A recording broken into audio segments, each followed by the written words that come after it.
Morning.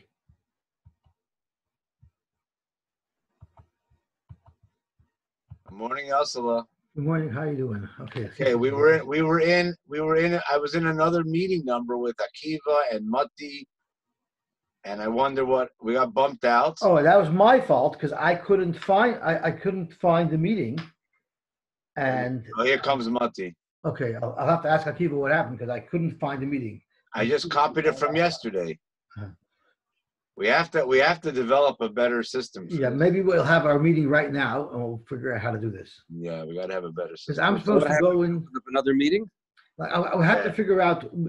I'm not sure who's hosting this meeting. I thought I was supposed to be hosting it, and when I log in, it shows that there's another meeting in progress. So let me ask Akiva when he comes on. Yeah, because I got bumped out. I went on to the WhatsApp. I see that you started. How do you guys put those fancy pictures on your thing? What? How do you put your picture on it? So if you go into the actual app, it's probably the same way you do the virtual background. You can set up a profile picture. Oh, yeah? I mean, I do it on the desktop. I don't know. But I got to finish davening so you guys can continue talking. And I'll listen to you. I'll mute myself. Good morning, Avigdor. How are you, Mati? Baruch Hashem, how are you? Good. Only a few doors down, but very far away. Yes, it's true. Oh, boy. Getting to me. Yeah.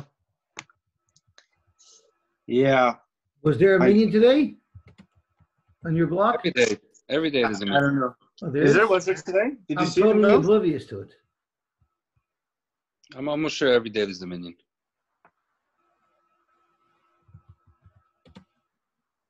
Yes. No problem. The question mark was a mistake. I figured. Okay, we have to wait for Akiva because I got to find out what's going on over here. Yeah. Okay. Because I'm not sure where these meetings are. I just set up a meeting and ended up bumping you out of that one. I'm sorry about that.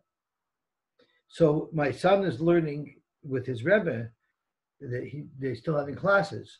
So his Rebbe tells him, has everybody heard of the Amshanav Rebbe?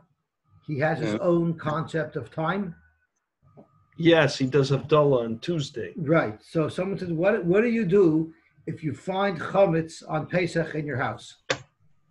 So his Rebbe said, you give it to the Amshanav Rebbe for Shalach Manos.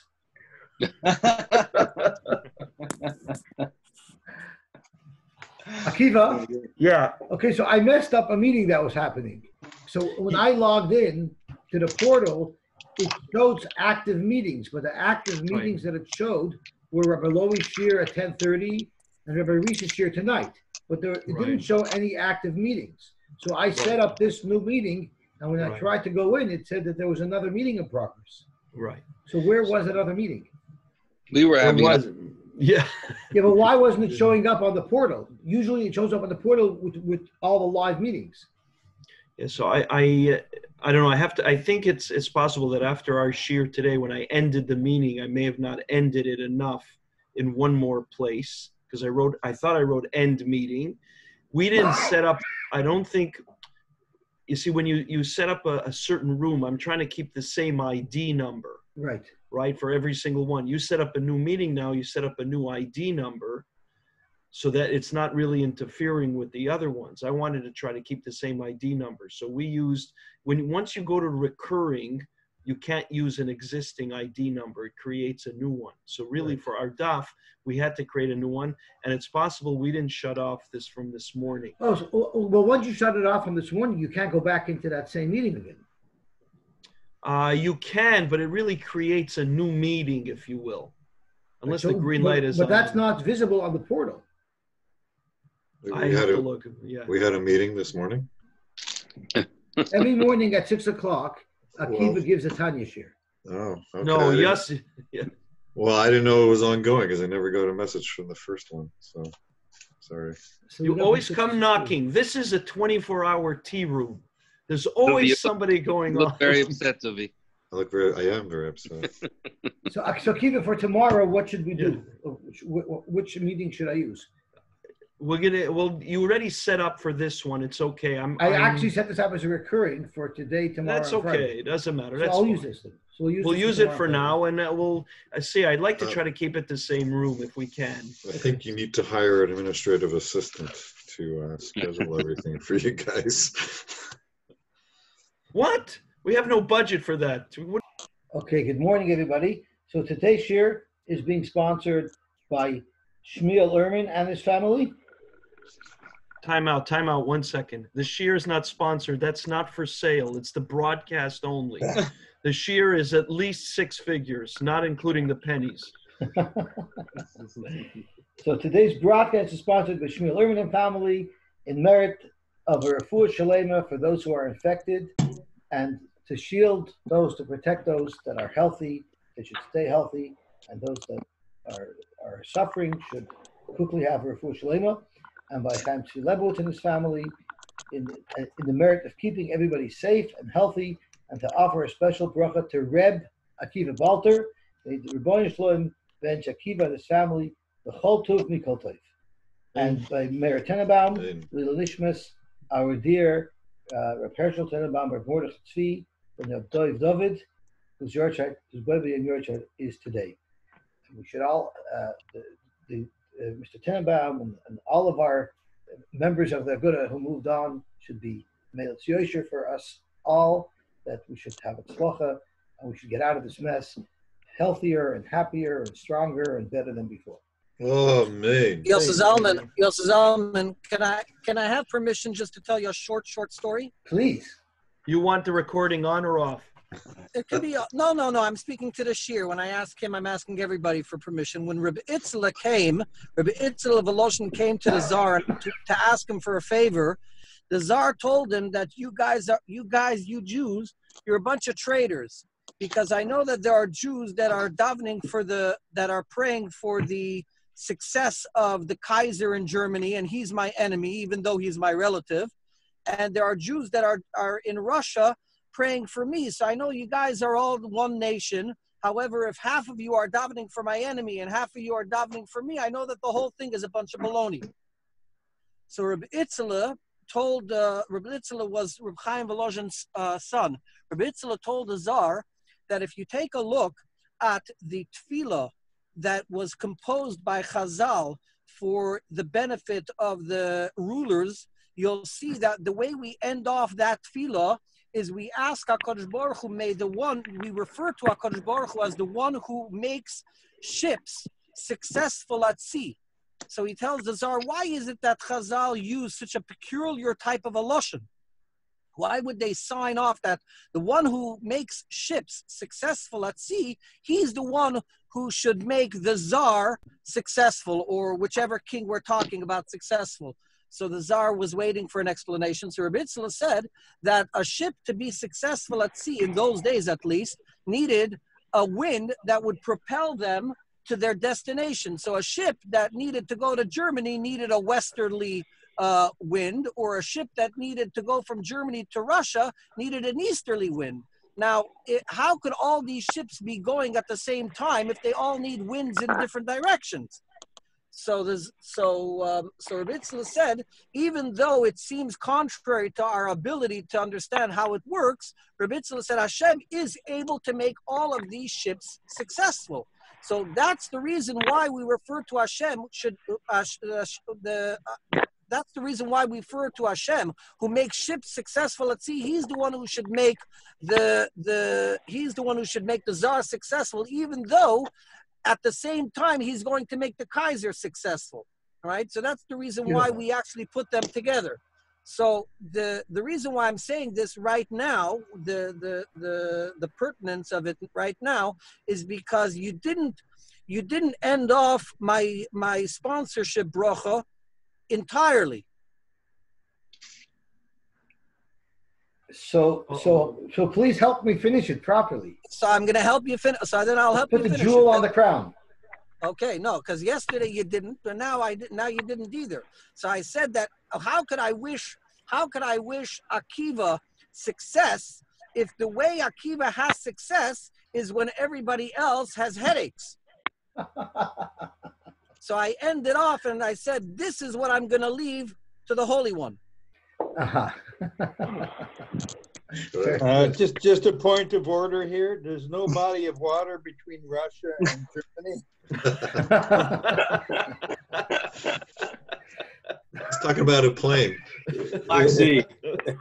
Technicalities. Okay. That's great. Okay. Very good. So I actually made a mistake when I set up the broadcast and I wrote it's Daf Chav Zayin. In fact, we're only up to Daf Chavav. Right. I thought so. I was wondering. So I apologize for that. Yeah. I guess I'm not good with my numbers. Okay, let's see where we're holding. We just said over my favorite story about the loving mother-in-law who got her daughter-in-law involved with Project Ignite. Yeah. By the way, Dave, I thought that literally. was the point of your mess with the video with the plates. What? I thought that was the point of your video with the plates. The plates. Oh, yeah. The Lighting a demonstration of the lighting of fire. That wasn't my point, but it was nice too stuff. Rabbi Elvin actually said it's almost absurd, this story that the Gemara shares with us. So he actually said he says, the only way I can even get my head around this story and why the Gemara quotes it is because there's another Gemara he quoted from somewhere that says that if a man's wife tells him, I don't want to live near your mother and I don't want to live near your sister, I don't like them and they bother me and I don't want to be near them, that the husband has to listen to his wife and has to move away and not allow his family access to his wife, which seems like a little bit of a harsh psak. But he says when you see this story, you understand why they had to do that because of the inherent dangers in letting the mothers-in-law and the daughters-in-law have too much of a relationship when it's a toxic one. So you're better off separating them. So that's what he thought was. Okay, now we're going to learn about the chalosim fish. We had Moti was kind enough last Hanukkah to give us a full training course on tchelas. So we're going to have a little bit of a reminder about it today. So after the Churban, Nubazradin, who was the Rav Tabach, and he was a brutal murderer, he sent all the Yidden away from Eretz Yisrael, but he did keep a select few Yidden and allowed them to remain. So it says, Umidalas ha'aretz, let me just read the pasuk inside the Navi. It says, Umidalas, from the poor people that were still remaining in Eretz Yisrael, Hisher Nubazradin Rav Tabachim, La Kormim, he allowed Kormim to remain, and Rashi tells us Kormim are people who gather.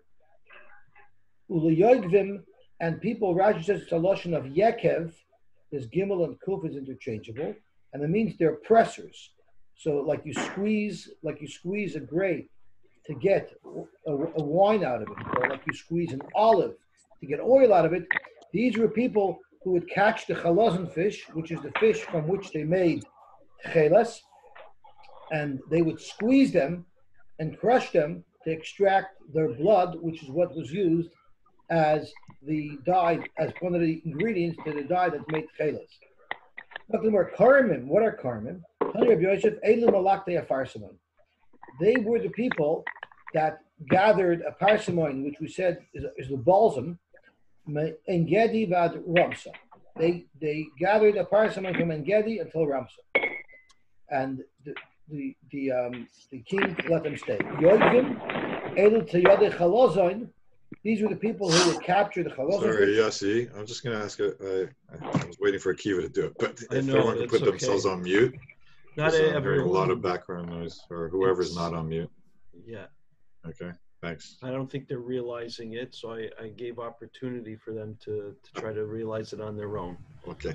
Okay. So that's okay. I think that the next one I'm going to act as host, so Yossi can concentrate on giving the shir, and I'll try to mute it. I want you to know, okay. I snuck into the Neil Finkel shir yesterday, and the background noise there is so much more entertaining.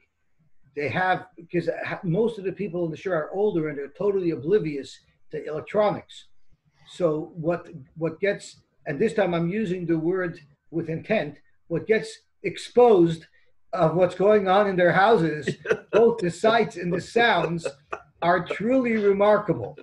And I don't know what Reb Daniel was talking about in the shir, but I was very entertained just by looking at the different pictures. And the beauty of this program is whenever someone makes noise and his microphone picks something up, right away it puts that picture to the front. In one screen, you use click on the speaker, so whichever microphone it detects noise from, that gets broadcasted. So I get to see all of the excitement going on in all these different homes in great detail. And what I learned was nothing changes. The way people behave in shul, with all of their quirks, that's what happens at home as well. So it was very entertaining indeed. Anyway, Zog to Gemara weiter. So a little murmur that we hear in the back of Nishkafelach. So then going back to the other people, the Yoigvim were the Tzayad Chalazon, the people who captured the Chalazon, Misulamai Shel Tzur, from the mountains of Tzur, of Viat Haifa until Haifa. So that's, of course, along the Mediterranean coast. So the question is, was this Rat Tavachim, he couldn't find any workers, he had to keep these people? But there it is, these were very special tasks. I'm not sure what the special tasks of the Malakte Afarsimon were, but Chelas was known to be, and I learned that in Mati's video, that Chelas wasn't just a Jewish beged. Chelas was a royal color. In many areas, no one other than Malchus was even allowed to wear the color Chelas. It was a very special color, and Nubuzrat needed a good supply of Chelas, and because of that, he had to keep these people there in Eretz Yisrael who knew how to do it, and therefore he could rely on a steady supply of tchelas. So we know that the Redziner, he had a tchelas that I don't think nowadays, other than his chassidim, follow, but there were some caches on his version of tchelas. So one of the caches on his version of tchelas was that he found these things. I believe he found them somewhere in Italy. I believe that the fish that the Redziner found was from Italy. And the question is, it seems from here that that's not where these fish came from. It seems like they came from the Mediterranean area. Let me just see if I could look up inside what he said. But the first thing is, Italy is on the Mediterranean as well. So you're right. So I'm making a mistake. So let me go back. Let me read it inside. I was quoting from memory. There were two questions he asked. The one question that they asked is that the Gemara. These are questions that were posed to the Redziner Rebbe to dispute his version of what chelas was. So there's a Gemara somewhere that says, I believe we learned it, that the chalazon fish only comes up once in 70 years. And if it only comes up once in 70 years, how is it that you could just find it wherever you find it? So he brought a raya from our Gemara to support himself. Because if in fact it's true that the chalazon only appears once in 70 years, then it doesn't make sense that Nebuzradan would have kept an entire crew of chalazon catchers for once in 70 years. Who knows if these people would even be alive at the next visit of the chalazon? So it must be a raya from our Gemara, Dr. Ritziner, that yes, they might have been once in 70 years, there was an influx of a whole bunch of chalazon coming up. But that's not a steer, because our Gemara clearly says that there were always a supply of chalazon that Nebuzradan actually kept a specific group of Yidden there to maintain. So that's one of his rayas. Why is that a raya? Maybe during the Churban, that was the period of time the chalazon came back. Yeah, but it seems like he kept a permanent crew to work full time. You're suggesting maybe he knew that right around now was when the next big influx of chalazon was due. Or it was happening at the time. Or it was he doesn't have to predict it. Maybe it was happening at that time, so he left them in place to harvest. Could be, but that wouldn't have supported the Redziner Rebbe's position. That's exactly my point. I hear. Maybe they kept some of them to breed them and so to extract it on a continuing basis. They farmed them, you're saying? Yeah, maybe. Confirmed the chalosin. No, Okay, what's the second point? The Yossi? second kasha that they asked from the Regina is the Arizal said. The Arizal said that the chalosin fish is found in the Kinneret. So being that he found them in Italy somewhere, which is in the Mediterranean, that's contradicting what the Arizal said, that it's in the Kinneret where the chalosin fish is found. And to answer that, the Regina has a very good raya from our Gemara, because our Gemara says it was found in Musulama Shel Tzurabat Haifa, that is on the Mediterranean coast. So, like someone said earlier, once it's in the Mediterranean, Italy is also on the Mediterranean. So you see from the Gemara, not like the Arizal, that in fact chalosin could be found in the Mediterranean as well. So those were the two little comments that are relevant to the Regina and Tchelas from our Gemara. I remember in the video that Mati presented, there's very scarce information about the chalosin.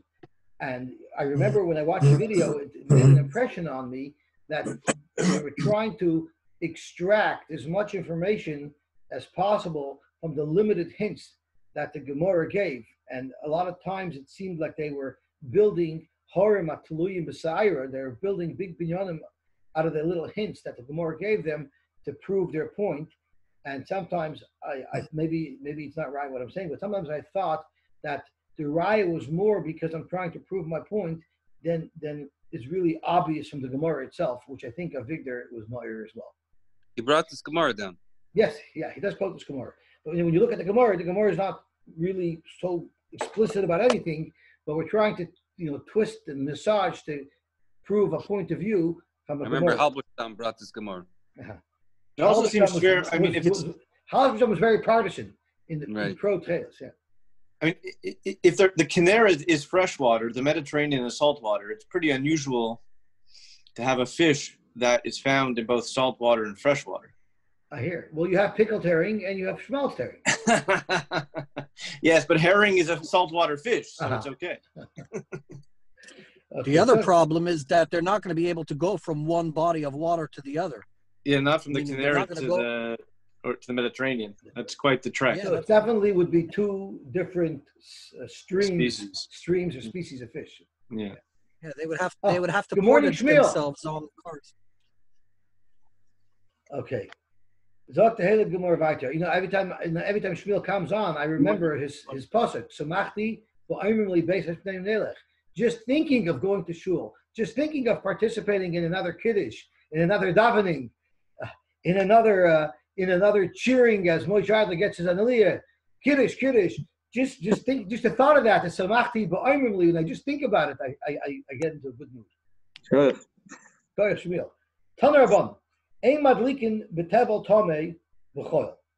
You're not allowed to burn tevel tomei. We said that a kohen who has truma that's tomei, he's allowed to use it, and he's allowed to benefit from its heat and from its light, from the fuel value of the tomei truma, but not tevel. Only once it's truma. Vein tzorich shleima b'Shabbos, and on Shabbos as well. I don't need to tell you that if it's asur on Shabbos b'choil, it would be asur on Shabbos as well. Rashi claims it's a kal v'chomer. Tosha says it's not a kal v'chomer. But whatever the case is, tevel would not be able to be used if it was tummy. Kayotzebot, ein madlikin b'neift. You're not allowed to light b'neift lovan b'chol. You're not allowed to use white neift b'chol, and that's because it's a danger. We learned earlier that its residue gets all over and it could be explosive, especially if there's a daughter-in-law and mother-in-law involved. Ve'ein tzarich lamer b'Shabbos, and surely not on Shabbos as well. Zok bish loman neft lovan. I understand why you're not allowed to use it, but they show off because it's airborne and it could lead to a fire hazard. Aval tevel tame my time. Why may you not burn tevel tame? Amarkra, because we have a pasuk. It says in the pasuk that Kadosh Baruch Hu told the kohanim, "Vani hine nasati lach es mishmeres trumoisai." I'm going to give you my trumois. The shtei trumois hakasuf medaber. The Torah is indicating that there's two categories of gifts of truma that are available to the kohen. Achas truma tahira, which is the standard truma that the kohen can eat. The achas truma tameya that the kohen can use for fuel. Ma truma tahira ein lach ba el mishas harama ve'elech, just like truma tahira. From what point and on may the coin enjoy it and benefit from it after it was separated from the teva? Af truma tameya, so too the benefit that a coin has from truma tameya, that he can use it for fuel. Ein lachba el mishas harama ve'elech. So don't think, since anyway it's tevel, since anyway it's tamei, and anyway the coin couldn't eat it, I should just give it as tevel and not make the separation. Rather, the Torah tells us it has to have a status of truma, and only once it has a status of truma, may the coin burn it and benefit from its fuel value. Zok to Gemara weiter. Gufa. Reb Shimon ben Elazar Omer. Ein madlikim a tree. This is a Geshmaka Gemara, because I think David mentioned a couple of days about Marie Antoinette, who said, let them eat cake.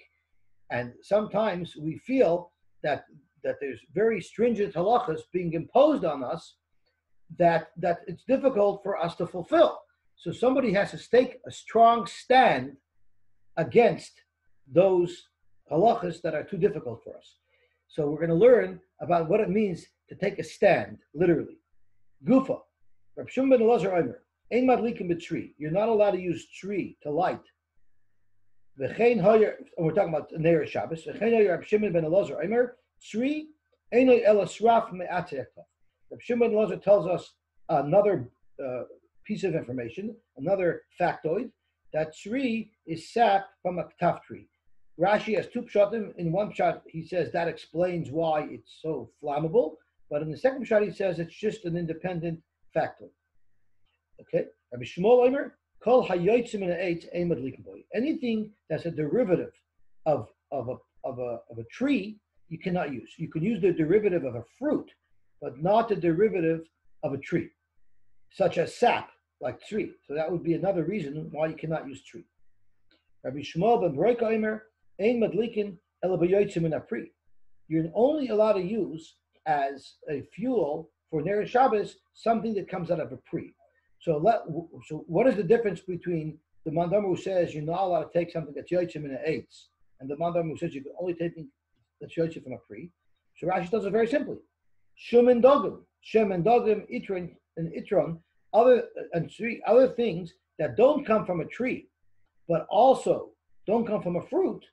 According to Rabbi Shmuel, they would be fine, but according to Rabbi Shmuel ben Broika, they would not be fine, because you're only allowed to use fruit extract, nothing from fish or from other types of places. Reb Tarfon Omer, ein madlikin ela b'shemen zayis b'lvad. Reb Tarfon is very restrictive, and he says you can only use shemen zayis. Stuck to Gemara. That's very difficult for Klal Yisrael. Amad Rabbi Yochanan ben Nuri al Raglav. Rabbi Yochanan ben Nuri literally took a stand. Amad al Raglav. The Amar, and he said, how could you be so restrictive, Reb Tarfon? Mayasu anshe Bavel she'ein lahem ela shemen shomshemin. What should people from Bavel do who don't have access to shemen zayis? They only have oil from sesame seeds. What are you going to tell them? Let them eat cake? Umayasu anshe Modai she'ein lahem ela shemen agoyzim. They only have shemen from nuts. Umayasu anshe Alexandria she'ein lahem ela shemen tzinoinos. They only have oil of radishes. Umayasu anshe Kaputkiya she'ein lahem loikach v'loikach ela neif. All they have is neif. So you're not allowed to be so restrictive, and you have to open it up a little bit. Ela ein loch ela mash amru chachamim ein madlikin. The only ones that you're not allowed to use are the ones that in our first Mishnah, the Chachamim said don't burn right, and they're going to lead to hatoya. Only those are not allowed. But all the other items you're allowed to use. Yosy, do we know what naft is or neft? It's some type of paraffin fuel. It's some type of carbon-based fuel. That smells terrible. That's right. It's refined tar. Sorry? It's naphtha. We still use it. It's refined tar. Well, we learned earlier. It's a clear extract that comes from tar, but it smells really bad. It smells like tar. It smells like refined tar. CHAIM ZVI, you tell us. Does it smell bad? Okay. This is what the caravan of that took Yosef usually carried, but didn't that time. They carried some spices. But they were. I'm the last person. I'm the last person to actually ask if it smells bad, because by me it smelled like money, so it didn't smell bad. but it really did smell bad. Sorry, go ahead, Dovid. No, I'm just saying that I think Rashi comments that the Arabs, and I use that the Yishmaelim and the mainly the Ishmaelim, they were traders in this product. And the smelly product, the fuels. They were always dealing with oil. They were always oil dealers. They were in the oil business 3,000 years ago.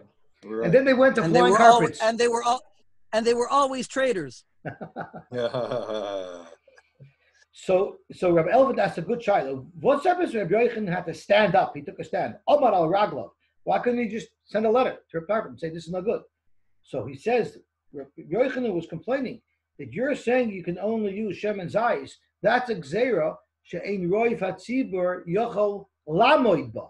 It's a gzera that roiv the tzibur cannot stand with. So to counter a gzera she'ein roiv hatzibur yochol lamoid ba, Omar al Raglav, he literally took a stand to protect Klal Yisrael from these difficulties in getting these things. So it's interesting that Lemaisa in Klal Yisrael, when you can't get wood in Switzerland, you make an iron credit out of wood. And when you can't get marble in Israel, we get out of marble. So what I love about it is Rabbi Yochanan ben Nuri is saying you shouldn't put hardship on Klal Yisrael. But Klal Yisrael themselves say we want to put in maximum effort and inconvenience ourselves and work hard and pay money to make our Yiddishkeit as beautiful as possible. That's really how it's supposed to be. We want to overreach and do the maximum, but the Rabbanim are supposed to be able to sell us and protect us and not to make it too difficult for us. 1 second, but an Aron Kodesh is built once, and I guess the beauty and the hiddur in the Aron Kodesh is the fact that it is rare, right? That's why we make it out of gold or silver. So you're saying if they had to build an Aron Kodesh every week, right, they might not have made it out of wood in Switzerland. That's right. That's right. So it's something that you have to light every You're day. always messing up my agenda with facts. I'm waiting for Dovid to ask a question, and he's not asking it. So I'm going to ask it as well. I'm going to ask it now. Okay, you can ask it for me. Go ahead. Where would Rabbi Yosy, who was the one who made this extra restriction, where did he pull this from? Like, why did he make up something? Like, where did he get this from? Like, he's supposed to bring a rye or a pasuk. Like, how does this work? Now I'll tell you. I had the answer to that. That's why I didn't answer the question. Yosy had a yeshiva, and he went around the world collecting money, and he saw how they feared Zich around the world. So therefore, that's how we knew. Who is Reb Yosy? Who is Reb Yosy that we're talking about? You mean Rabbi Tarfon, I think. No. Who was it? Reb Tarfon said olive oil, and Reb Yochanan ben Nuri said anything. Right. So Reb Tarfon, I apologize, Reb Tarfon. Oh, Reb Tarfon got it from a Tanchuma. The Medrash Tanchuma explains Reb Tarfon's reasoning, and it's because in the Beis Hamikdash they lit with Shem and Zayis. That's the reasoning for it. So is that how we see that that it's restrictive from anything else? No, it's restrictive because not everybody had it. It was very hard to find, and that's what Yochanan ben Nuri is saying. In all these communities, they don't have olive oil. So if you're going to say that they could only use olive oil, how do you expect them to do the kind of mitzvah? So now back to how we would ask this question: what did they do 100 years ago? Didn't they see that they were not using olive oil? How could you make up a new chumrah? Well, I hear it must be that in all those communities, in fact, they didn't use it, and they didn't hold like Reb Tarfon.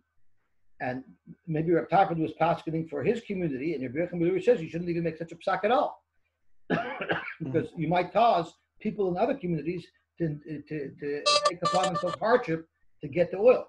You can ask that question all the time. There's always someone with a chumrah for whatever reason or for no reason. Yeah, okay, so that's what it is. He was basically putting out a chumrah that we should all undertake.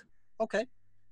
Actually, that it's not just a chumrah, because if it was just a chumrah, he could say it was just a chumrah. What do you want from me?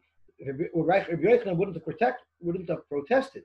Reb Tarfon was saying right. You have to actually use the evidence. He said the halacha. Yeah, he said the halacha. It was not a chumrah. And how old is this din that you have to light candles? I can't remember, but we brought rice from Sukkim, but they were only, I don't know if this was makabel by Klal Yisrael until a certain point. Another thing is we're talking about Shabbos candles. We're not talking about Neiris Hanukkah. Shabbos candles. Shabbos. Why should Shabbos candles be comparable to Neiris of the Beis Hamikdash? I guess we'd have to look up the Tanchuma to see that, but I hear it. Shleima, you make me feel a little jealous. You're right in front of the shul, but if you had a background of you actually sitting and learning in the Beis Medrash, that would really kill us.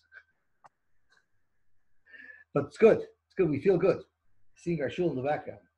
If you zuck the head, I was coming home yesterday from work, and I had to just drive by just to see what was going on, and I figured, let me snap a picture. Beautiful. Yeah. When I went to sell my chametz to the Rav, or when I went to put my envelope in his mailbox, I couldn't help myself by walking through the alley to just look at the shul, seeing how sad it was that it was all barricaded up. Okay, let's see what the Gemara says weiter. Zog the Gemara. Umadlikin b'shemen dogim uve'itran. You're allowed to light with shemen from fish and from itran. And it's a shaila what shemen dogim is, if it's from the hishkish of the fish, the fat of the fish, or the eye of the fish. Reb Shimon Shazuri Omer, madlikin b'shemen pakuos. We can use the seeds. We can extract oil from the seeds of melons. Uveneft. Sumchas Omer kol hayotzim min abosar a madlikin boy. Anything that comes from meat, you're not allowed to use. Ella b'shemen dogim. All you're allowed to use is the shemen of fish. Frek the Gemara sumchas hani tanakama. And Rashi tells us that the tanakama that we're saying, sumchas hani tanakama, is Rabbi Yochanan ben Nuri. The Gemara says, sumchas hani tanakama, Rabbi Yochanan ben Nuri, the apostle kol hanach lamas nisim. Rabbi Yochanan ben Nuri agrees that all of the items in the first Mishnah of our parak are apostle.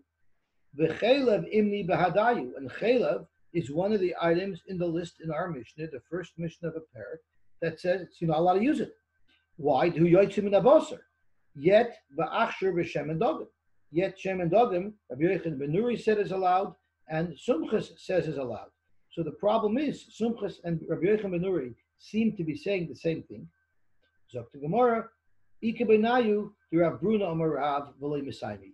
That's the same teretz the Gemara gave elsewhere when we had two Tanoim that were seemingly saying the same thing. The Gemara said that their machlek was told Rav Bruna Amarav, and that is whether or not mixing good oil into the mix will make the mix good.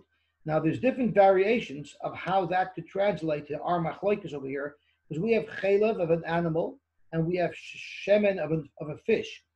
So where would it help? Where wouldn't it help? There's different variations. So let's just take a quick look in Rashi. Rashi has two pshatim.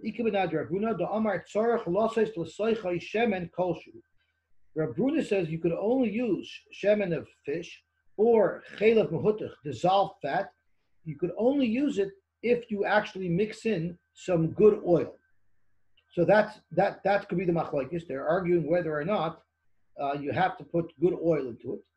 Inami, maybe there's another way to say what Rabbi Yochanan ben Nuri and Sumchus are arguing about, and that is the achshir chelev mehutach b'teru b'shem kulshu. Everybody agrees that if you have fat from an animal, from a cow, that for sure, in order to allow it to be used, you have to follow Rav Bruna's solution, and that is to put in a little bit of oil. But Chad Mahanach Tnoi Savar, Rav Bruna, the chelev nita b'teruvus. Chelev, you need the teruvus to allow it to be used. Aval shemen dogim afilu be'enei. One of these two tanoim might hold that you're allowed to use the oil from a fish even without mixing oil into it. So he's arguing on Rav Bruna, and he's being mikol more than Rav Bruna. The Chatzover and one of these two mandarim, either Rabbi Yochanan ben Nuri or Sumchus, will hold al yidei terubus. Even though they allow you to use shemen dogim, you do have to mix some real good oil into it. Aval chelev klal v'chlaloi, and it's possible that everybody agrees, both Sumchus and Rabbi Yochanan ben Nuri, then you cannot use the chelev of a behemoth even if you mix in stuff. So we're using Rav Bruna's halacha creatively to find different ways in which we can distinguish between what Sumchus held and what Rabbi Yochanan ben Nuri held. Now we're getting into a whole new sugya. We've been discussing yotzim in the eights, and that Yotzim in the Eitz does not present a good fuel for Neiros Shabbos, now we're going to look at how Yotzim in the Eitz impacts whether something has the status of a beged or in tumah. There's two tumas that we're going to be discussing. One tumah that a beged could have is tsaras. The pasuk says that if a beged has tsaras, it's tummy, and there's halachas about it. And then the other place the Torah talks about a beged becoming tummy is if it becomes tummy by touching a dead sheretz. A dead sheretz is an ava tumah, and if it touches a beged, it would make that beged into a rishon. So we're going to discuss what is legally a beged to be able to have a kabbalah's tumah, and what size, what's the minimum size of beged that could be mekabel tumah. And that's what the Gemara is going to get into now. Tanya Reb Shimon ben Elazar Omer, Kol hayotzim min ha'etz, any derivative of wood, ein boy mishum shalosh al shalosh. It does not have the status of a beged. Normally, as we're going to see on Amud Beis, that the minimum size for something to have the status of a beged is 3 fingers by 3 fingers. That's about a 3-inch square, approximately the same dimensions as a skimpy bikini. That's where you see here that a skimpy bikini, although it doesn't seem to us like that's considered clothing, maybe it is considered clothing. I don't know if I should say this while being recorded. Akiva might have to censor now the whole recording before he uploads it, but I was once watching a rabbi speak, probably not of a Satmar community, and he was speaking for a class of girls before Rosh Hashanah, before the high holidays. He went around to elementary schools to speak to the students and tell them about Rosh Hashanah. So when he finished his speech, he asked all the children in the class, what are you going to pray for this Rosh Hashanah? So everyone raised their hand and said some random thing. And one child said, what I'm going to pray for these high holidays is for all those poor women in my father's magazines that cannot afford clothing. This year, Hashem should help them, and they should be able to afford to buy clothing, even more than a shalosh al shalosh. So the Heilige Gemara weiter. Kol hayotzim min ha'etz, ein boy mishum shalosh al shalosh, u'mesachach in boy chutz mipishtim. So anything that yotzim min ha'etz does not have a status of a beged. We're going to soon see from the Gemara that it's not just that it's it doesn't have a status of a beged at all, even if it's bigger than that. So any wood derivative is not considered a beged. Tzemer is a beged, but any other thing is not a beged. Chutz min ha'pishtim. Flax, linen, is an exception, and that does have a status of a beged. And Rashi tells us the alfina lekamon, the ikri eitz, pishton is flax. It's something that grows. It's a plant. Hold on, that's not the criteria. Something that grows. It's from a tree. That's the criteria. Correct. So why mention pishton? Well, pishton is considered a Pishton is not a tree. It's a plant. It's not a tree. I guess that's called eitz. Right, Rashi's telling us it's ikri eitz. If the pasuk wanted to tell us that, it says migulam in a karka. So I hear what you're saying, but the fact is, the Gemara is talking about pishton, and the Gemara is saying that it's called eitz. So you're asking why doesn't the Gemara describe pishton as gedulei karka? Not no, why doesn't it? Well, instead of saying eitz, it should say anything that grows from the ground. I hear. It sounds like at least here in the Gemara, that's what it means. I know in other places you do find the Gemara uses the word gedulim in a karka. So I don't know the answer. But what it does say is chutz pishton, the afin lakamon it creates u'makabel tumas nagoyim. We know that pishton is makabel tumas nagoyim because it says so in the Torah. Afilu unan shaboy, even raw pieces, like we're going to see on the base. Hilchach ein misachim beunan. We're not allowed to use a beged, something that's makabel tuma, for schach on sukkos. We're only allowed to use gedula karka that are not makabel tuma. So he said here that since it does not have a status of a beged, you actually may use it for schach because it's not makabel tuma. Chutz pishton is the exception to that rule, and even though it's yotzim min karka, it would still be considered a beged, and therefore you would not be able to use pishtan as schach. So that would exclude cotton. Correct. I think cotton is pishtan. No, it's not. No? No. Cotton Linen, is cotton. flax, which is linen is made from flax, but cotton is. You're allowed to the wear art scroll- cotton and wool. That's not shotness. Right. No, but where is it? We had a No. Rashi in Brochus, I remember, that spoke about cotton. I forget where, but in Brochus, we had Rashi that quoted cotton, I remember. Well, and note 32 in the art scroll says that it's referring, when it says eight, it's referring to cotton and hemp. And that's what Rashi says. But pishtan is flax, and flax is made into linen. Isn't hemp marijuana? Yeah, it's a marijuana plant. It's well, not exactly, but it's the stuff that if you smoke you don't get high. It's from the same family. plant. They make there's such a thing as there's an industry actually, a hemp industry that for clothing or for bags or for anything. it used to be made. It was used for ropes, industrial ropes and things. Back, if World War I, World War II, the ropes, the big thick ropes that they used to tie ships up, those are made of hemp because it And has they used a to- lot of they used to- tensile strength. They used to climb them to get higher. Very good. Very good. Okay, Zek the Gemara. So Kol Yotzim is Eimah B'Shem Shalosh or Shalosh Mesachem by Chutz Min Pishtan. Omar Abaye. Abaye said, Reb Shimon ben Elazar, who we just quoted, who says that Kol Yotzim H is not Matama Mishum Gimel al Gimel, and Tana Dever B'Shmuel, who holds that there's no tum at all on all of these begodim. Amru Davar Echad. They both agree to the same thing, and now the Gemara is going to elaborate. Reb Shimon ben Elazar Had Amar. We just quoted Reb Shimon ben Elazar, who said that only Tzemer and Pishtan are considered begodim. Everything else are not considered begodim and would not be mekabel tumah. The very Rabbi Shmuel, Mike. Where did Rabbi Shmuel tell us this halacha? The Tani, the very Rabbi Shmuel. Hoil v'nemer begodim b'Torah stam. The Torah talks about begodim a lot when it comes to tumah. It talks about it in the parasha of Tzaras, and it talks about it in the parasha of Shrotzim, of Tumah Shrotzim. And I believe he brings down, the two psukim that Torah brings down are related only to Tumah Tzaras, but there is a pasuk by Tumah Shrotzim as well. So it says begodim many times in the Torah, but in one case, uparat lachakosov be'echad mehem.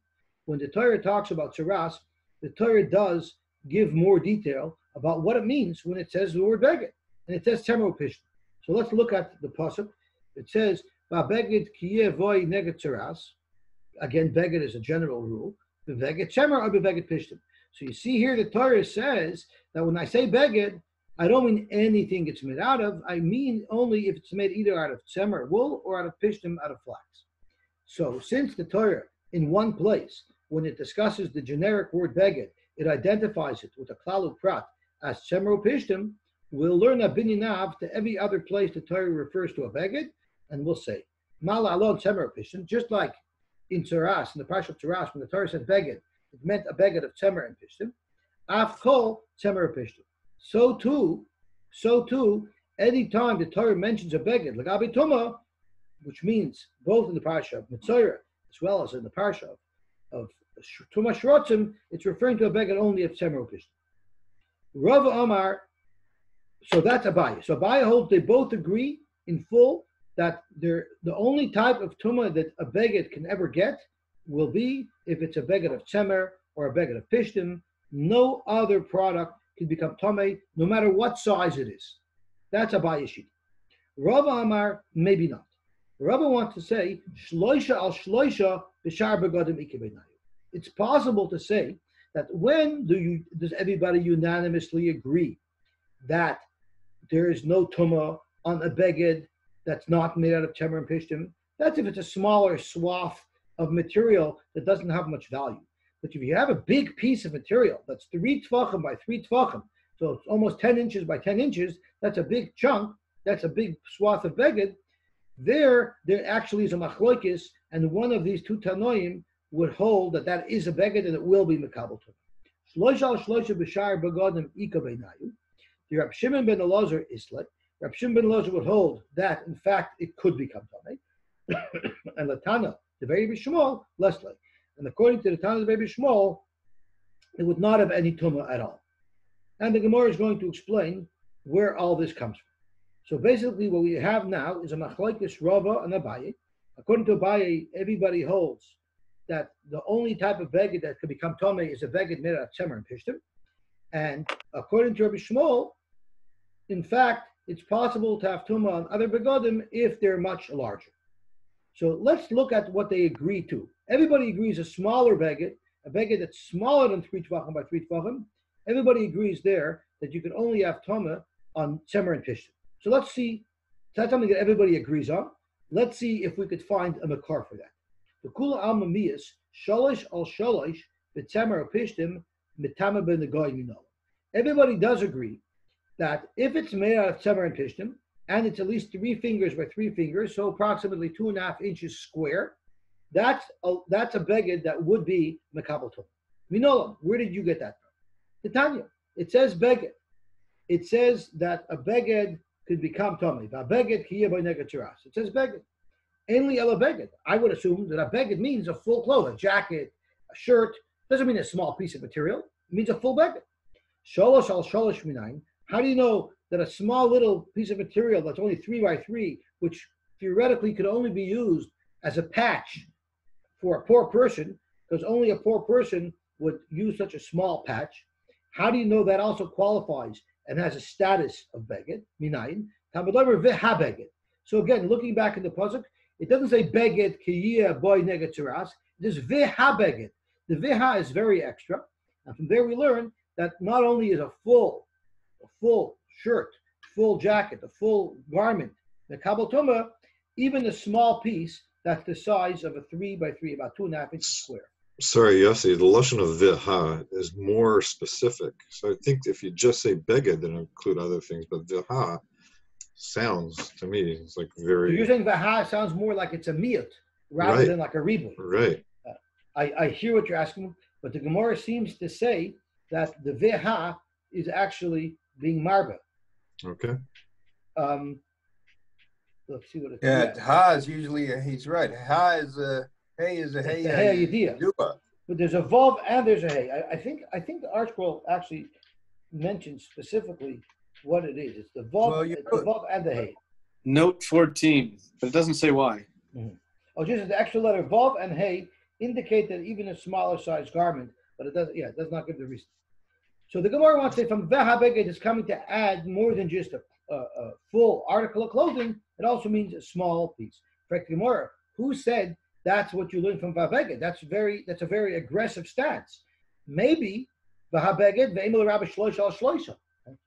Maybe it's only being marba shloisha al shloisha, meaning you don't need a full beged to be tamei. But if you had a piece of material that was 10 or 12 inches by 12 inches, that's a much more significant piece of material. You have one riboy of beged. Why are you using it so aggressively and saying that it's coming to be marba, even a small piece of material of 2-3 inches by 2-3 inches? Say it only applies to a larger beged that's maybe 12 inches by 12 inches. Tafasta meruba like tafasta, right? So I don't even need a pasuk to teach me that a beged that's 12 inches by 12 inches, that's tamei, because that I would know from a kal v'chomer.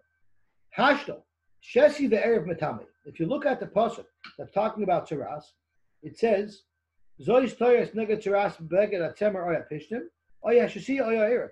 She and erev are not even woven yet. They're the threads that you use to weave. I don't know, one's the woof, one's the whoop, the wop, I don't know all the terms. But one goes lengthwise and one goes widthwise. If you merely have the warp and the woof. The warp and the woof. Okay. So if you only have threads that you could make into a fabric, even that the Torah is telling us would have the din of tumas tzaras. So for sure, if I had a piece of fabric that was 12 inches by 12 inches, for sure that would be tamei. So the Gemara says, I don't need a pasuk of Abega to tell us that such a big piece of fabric is tamei. Has to shesi the erev metame shloisha al shloisha mivoy. Surely a big piece of material would be tamei. In fact, the Gemara, that kal v'chomer you can use even for a small piece of material.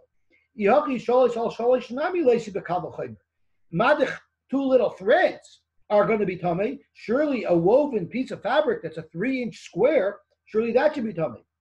Zok the Gemara, there's a difference.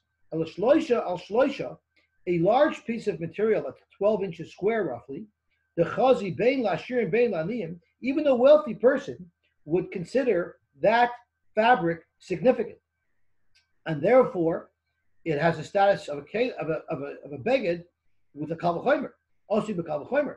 But sholosh al sholosh, a small little piece of fabric that a rich person would throw out, it wouldn't even have a status of a fabric. It would be considered garbage to a wealthy person. It's only lanim with the choshen, lanim who don't have anything that to them that's valuable as a patch. La'ashirim loy choshen, loy also b'kal v'chomer. Why wouldn't you be able to learn it with a kal v'chomer? So the Meforshim explain that when we say shasi and erev, we don't mean a tiny little piece of thread. We mean enough thread that I can weave. If it's enough thread that I can weave into a respectable beged, then shasi and erev are going to be tamei. But a small swath of material that's 2.5 inches by 2.5 inches, that's nothing. That's not even on the level of shasi and erev, and that's why you would not be able to learn from a kal v'chomer. But you do have the pasuk of veha beged, which tells us that even though logically I wouldn't assume that such a small piece of beged is considered beged, the Torah tells us a chiddush that even such a small piece of beged is considered beged. Zok the Gemara, time of the kosvekra. So unless the Torah told us specifically that a 2.5-inch square piece of material is a beged that can become tamei, I would never have known that. Haloi kosvekra, loy gamrinan b'kal v'chomer. I would never have learned that with a kal v'chomer. Well, frek the Gemara, maybe the Emel Rabbi shloisha al shloisha b'sharbegadim. Who said vehabeged is coming to be marba, the small little piece of fabric? Maybe the vehabeged is coming to tell you that not only is if it's made out of temer and pishtim, such as those that are itemized in the Torah, maybe even other fabrics, as long as they're 12 by 12, they have the cheshivas, and they're considered fabrics that could be tamei. So who said the vehabeged is telling you a chiddush in size? Maybe the vehabeged is telling you a chiddush in type of material. And maybe it's telling you that other fabrics that are not temer and pishtim can also get tumas tzaras. Omakra, Dr. Gemara, the pasuk says beged temer upishtim. The Torah is very explicit. It says temer and pishtim. Beged temer upishtim in midi achreini loy. And the Torah is quite explicit in saying that other types of begadim are not tamei. So therefore, we're going to apply the vabeged to tell us that a small piece of material, provided that it's made out of temer and pishtim, temer or pishtim, is a beged that can be mekabel to. So Gemara ve'ema ki imit misholosh al sholosh, abel shloisha al shloisha metama. So the Gemara is asking the same question. Maybe when the Torah says beged temer or pishtim, to say that only temer and pishtim fabric can be tamei, but no other fabric can be tamei, maybe the Torah there was referring to the minimum size beged, which is a 3 by 3. If you have a 3 by 3, that's when another type of fabric won't be tamei. But maybe if you had a huge piece of fabric that was made out of something else, it was shloisha al shloisha, maybe it should be tamei. So the Gemara now comes out with a clear answer. It doesn't say temer or pishtim one time in the pasuk. It says temer or pishtim. The Torah details temer and pishtim twice. Beged temer or beged pishtim. It says temer and pishtim 2 times in the pasuk. Chad lemute mishalosh al shalosh. One to tell us that if it's a small piece of fabric that's not temer and pishtim, it will not be tamei. The chad lemute mishlosh al shalosh. We have an extra place where the Torah specifies temer and pishtim to tell us that even a larger size fabric, if it's not made out of temer and pishtim, it's not mekabel tum. So right now we have our baseline. Our baseline that both Abaye and Rava agree to are that by tzaras, the only type of beged that would ever have tumas tzaras would be beged temer and beged pishtim. A and B is they both agree that a beged that's as small as 3 fingers by 3 fingers, a beged that small would also be able to be mekabel tumas tzaras and tumas sheretz. Okay, I'd like to raise an issue. Often the Gemara will make a binyanav from psukim. So just like tzemer and pishtin are therefore all materials. They make a or and that's all, exactly what the Gemara is doing here. Oh, it is. Yeah, because this all these psukim that we've quoted are by the parsha of Tzuras. We're using the Bnei Yav to say it applies to wherever the Torah talks about Tumah of Begodim, and the other place in the Torah where it discusses Tumas Begodim is Sheretz, is Tumah Sheretz. Yeah, but we're restricting it to these two particular materials. Correct. Through a What Bnei about Yav. other materials? We know that leather can be get a tsaras and it's tameh. So isn't there? So this is really two questions. Why just tzemer b'pishtim? Why doesn't it learn just like tzemer is from an animal, anything from an animal, and just like pishtim is from the ground, and so everything else that grows from the ground. That's how Gemaras usually behave. Well, by a klal pratu klal, the Gemara looks for features of the prat to limit the klal. But this is a klalu prat. When there's a klalu prat, we say ein bechlal elamashe b'prat. So this is much more restrictive because we don't have a klal prat to klal. Okay. So where do we see leather? So let's go back to the pasuk. It's right in the side. It's a zoyis toris neged tzuras beged a temer or a pishtim or a shasi or a erev oy kol klior. So leather is explicitly included in one of the materials that is tomei, and I'm sure it's tomei by sheretz as well. But I guess we're just discussing manufactured cloth, not or, which is not a cloth. It's called klior. It's put into a separate category. Even ore has to be processed.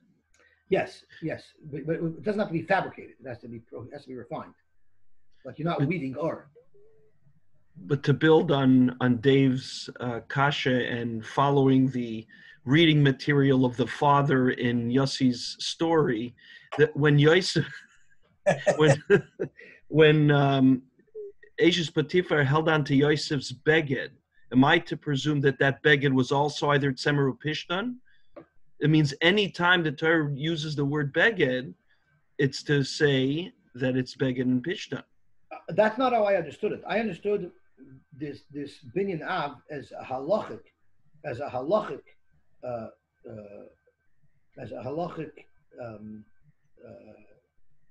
application to it. I don't want to use it as a halachic exposure, as a halachic reveal. It's a halachic reveal. The Torah is revealing when it's talking about clothing, halachically, what type of clothing it means. I'm not sure if the binyan av also applies to when the Torah is just saying a story. I don't know. I don't know yes, I don't know not.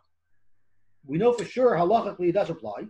Maybe it doesn't apply. Maybe whenever the Torah uses the word beged, it does mean either tzemer or pishtim. And in fact, what was Yosef's coat made out of? Maybe it was made out of tzemer or pishtim. Egypt was the center of the world linen production, and it still is. You hear about Egyptian cotton, Egyptian this, right? It's still a very choshev place where this comes from. So I presume that everyone was wearing linen. Yeah, well, you think in jail they bought him new Egyptian cotton? They probably didn't let him wear his ksenis pasim that he came with. Or actually, he didn't come with his ksenis pasim. They took it off him. They showed it after. This was before actually between his jail times. This was when the Majid Ashes Potiphar was when he was working for Potiphar. Right, it was between. But he was in jail before that and after that. No, he was sold as a slave. He wasn't in jail before. He was sold as a slave to Potiphar, and after he was falsely accused, he was thrown into jail. Right. So while he was in the house of Potiphar, he was wearing linen begodim. Yes. So I guess that was the butler's uniform. Right. Okay. So Zok to Gemara weiter. Rava was the one who wanted to suggest that larger fabrics might have Tumah Sheretz. Rava wanted to suggest that there's a machlokes tanoim, and one of the two tanoim would hold that a larger beged would be able to contract Tumah even if it's not tzemer and pishtim. So the question is, where does he get that from? We said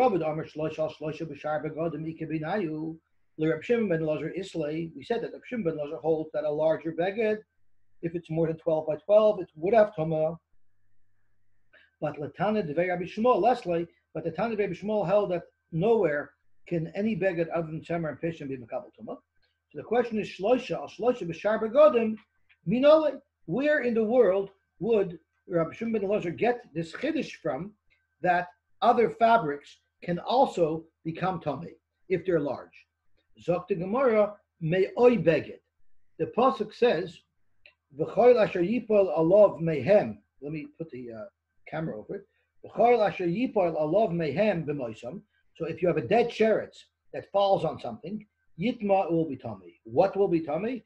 Kol kli eitz oy beged, oy or oy sak, kol kli asher yasa malacha b'hem, asher yasa malacha b'hem. Ma'im yulav v'tar ad or v'tar. So it talks here about the beged, and it says oy beged. So let's go back to the Gemara. By sheretz, when it discusses the different begodim that can contract tumah, it says oy beged. The Tanya beged, ainly elo beged. I would only know if it was a full garment. Shloisha al shloisha b'shar begodim inayin. How do you know that if it's a large section of material, let's say 12 by 12, how do I know that also qualifies as a beged to become tameh if a sheretz touches it? Talmud learner oy beged. It says oy beged. So you see that shar begodim, even though it's not made out of tzemer and pishtim, from the extra oy, it tells us that they also have a status of tumah. I think we should stop here because we're going to get now into the back and forth, because Abaye, who held that nobody holds that a shloisha of another species could ever be tameh, he's going to have something else to do with this oy beged. So we're going to be going back and forth with a series of psukim, what Abaye does with it, what Rebbe does with it. But for now, at least we have all of our ducks lined up. We know why a beged that's 3 by 3 will be enough to be makabel tumas negoyim, and we know that from a veha beged to tell you that even a small piece of beged. We know that all begodim only mean tzemer and pishtim because the Torah uses the word beged all over the Torah, but in two different places the Torah specifies beged tzemer, beged pishtim, which is a klalu prat, which limits the beged only to tzemer and pishtim. So that tells us that the only type of begodim that the Torah refers to ever are made of tzemer and pishtim, and those will be tameh even if they're a small piece of 3 fingers by 3 fingers. Rava, according to the Tana, Reb Shimon ben Elazar introduces by the parsha of Shrotzim, of Tumah Shrotzim, the oy beged that might also include larger pieces of material that are made out of other fabrics as well. So that's what we have now. A machlokes, whether or not other fabrics could become tameh if they're large enough and significant enough. I just want to point out that in Egypt, they probably did not wear wool because it came from their avodah zarah, from a sheep. Oh, so very good. It's unlikely they wore wool, and it was a little too hot also. Yeah, but the Torah is exact. If it's going to use beged, there has to be some comparison to it before. I don't think that the Torah is just using. Although in the beginning, what does it say by what Adam and Chava wore? Right? It doesn't say God. It says Vayas Lahem. What does it say? Kasnos or vayalbishim. Kasnos or. Right? They called leather. It was a leather belt, wasn't it? Well, I assume it was a little bit bigger. It covered a little bit more than just. No, I don't know. The pictures I saw always was a 3 by 3.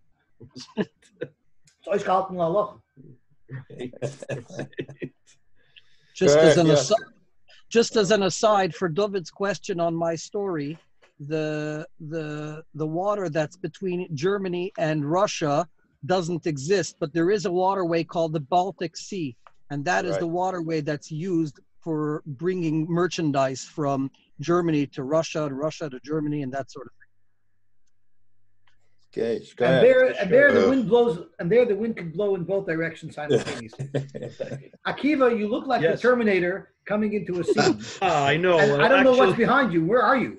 Yes, it is. Yes, it is. I was just going to read the Nesiim for today, Wednesday, Zayin Nissan. So I had a picture of the Mizbeach. I don't know how well it's coming out. Obviously, it's low resolution, But if you full screen it, you'll see the Mizbeach, Bayom Hashvi, Nosi Levnei Ephraim, Elishama ben Amiud, Korbanoi, Karas Kesef, Achas, Shloshim Mayom Mishkola, Mizrak Echad Kesef, Shivim Shekel B'Shakel HaKodesh, Neimlein, Soilas, Bluv Hashem Lemincha, Kafachas, Asaroz Om Leaktoris, Barachot ben Bakor, Ayel Echad Keves Echad ben Shnose Loila, Sirizim Echad Lechatos, Ulezevach Hashlomim Bakor Shnai, Melim Chamisha, Atudim Chamisha, Kvosim Neishana Chamisha, Ze Korban Elishama ben Amiud. Yirtzon Panecha Adonai Lai B'Lei Avosai Shetar Yom B'Chasdecha Gadol Nishmas and Kadishin D'Mischadshin Ketziporin U'Mitzavtzavin U'Mishabchin U'Mitzalin Al Amma Kadisha Yisrael Rabbanu Shalom Tachnius Zayil Hanach Tzipori Kadisha Laser Kadisha D'Yismar Allah Ayin L'Rasa Lehim Zulasechi Yirtzon Panecha Adonai Lai B'Lei Avosai Shebiim Ani Abdecha Mishevet Ephraim Shekarasim B'Sarasecha Barsha Shalanasi Ayom Azayir Noal Olai kol nitzitz in kadishin kol aris hakadoshas haklulis b'kedusha zeh hashevet lavin laskos ersecha v'yersecha lasas shetzon chok le'michayai ani v'zari v'zerzari me'atav adoilam amen. Amen. Hey, Your radio show last night. What's that? Radio show last night. Fantastic. Baruch Hashem. Baruch Hashem. Well, Yosy was great, and Dr. Ron was fabulous. I didn't think what happened to Dr. Langer? He thought it was tomorrow night. You know, he misunderstood. We rehearsed a little bit in advance. I called him during the day, and I told him the type of questions we were asking, or really the type of answers we were looking for. Because he said, could you stop the recording for a second? Oh, one second. Let me stop the recording. Good point. Did you record it last night, Akiva? Yes.